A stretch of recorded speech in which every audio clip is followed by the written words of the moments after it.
شروع کرتا ہوں اللہ کے نام سے جو نہایت مہربان اور بے حد رحم والا ہے۔ جو بھی اللہ تعالیٰ کی اس کے رسول کی فرما برداری کریں، خوف الہی رکھیں اور اس کے عذابوں سے ڈرتے رہیں، وہی نجات پانے والے ہیں۔ بڑی پختگی کے ساتھ اللہ تعالیٰ کی قسمیں کھا کھا کر کہتے ہیں کہ آپ کا حکم ہوتے ہی نکل کھڑے ہوں گے۔ کہہ دیجئے کہ بس قسمیں نہ کھاؤ، تمہاری اطاعت کی حقیقت معلوم ہے۔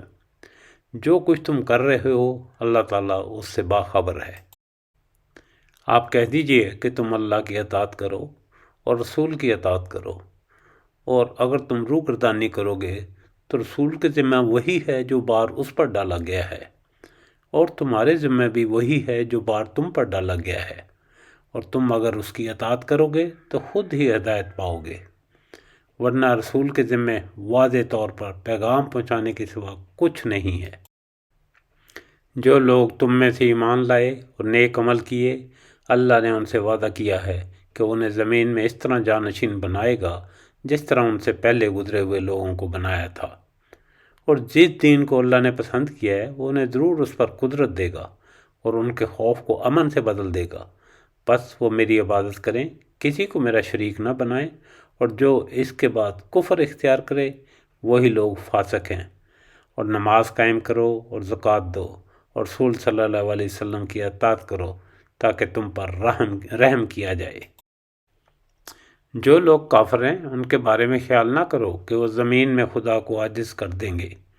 ان کا ٹھکانہ جہنم ہے اور وہ بہت ہی برا ٹھکانہ ہے۔ اے ایمان والو، چاہیے کہ تمہارے غلام اور وہ بچے جو ابھی حد بلوغ کو نہیں پہنچے گھروں میں داخل ہوتے وقت 3 بار تم سے اجازت طلب کریں، نماز صبح سے پہلے، اور جس وقت تم دوپہر کو کپڑے اتار دیتے ہو، اور نماز عشاء کے بعد۔ یہ تینوں وقت تمہارے پردے کے ہیں۔ ان وقتوں کے ماسوا نہ تو تم پر کوئی گناہ ہے نہ ان پر۔ تم سب آپس میں ایک دوسرے کے پاس بکثرت آنے جانے والے ہو۔ اللہ اسی طرح کھول کھول کر اپنے احکام تم سے بیان فرما رہا ہے۔ اللہ تعالیٰ پورے علم اور کامل حکمت والا ہے۔ اور جب تمہارے لڑکے حد بلوغ کو پہنچ جائیں تو انہیں بھی اسی طرح اجازت لینی چاہیے جس طرح ان سے پہلے لوگ اپنے بڑوں سے اجازت لیتے رہے ہیں۔ اس طرح اللہ تعالیٰ تمہارے لیے اپنی آیتیں کھول کر بیان کرتا ہے، اور اللہ بڑا جاننے والا، بڑا حکمت والا ہے۔